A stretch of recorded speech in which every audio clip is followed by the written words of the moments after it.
ได้สิหนึ่งกว่าไรเนี่ย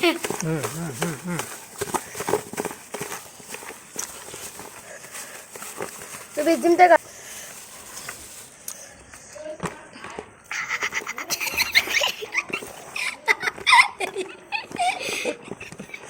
อะไรแซ่บๆเนาะน่ากินไหม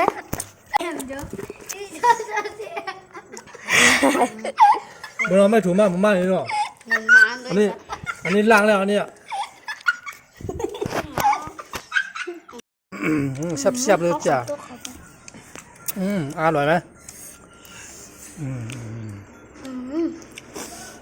มือตัวพี่เป็นมืออินเดียแต่อร่อยนะมืออินเดีย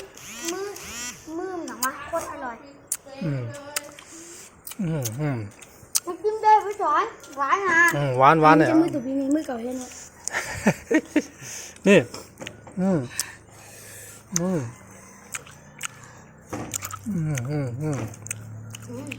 โคตรหวานหรอหวานอ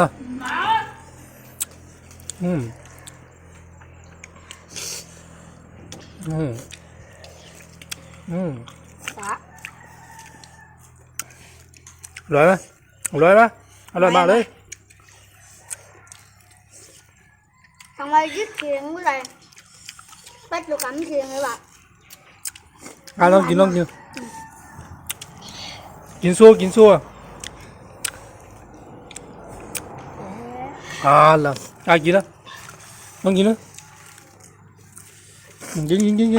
เนี่ยว้าวใช่ไหมกระโปรงแซ่บเลยจ้ะอันนี้มะนาวยังนะมะนาวซ่ามะนาวลูกเนาะเรากินเยอะกว่าแล้วหวานอ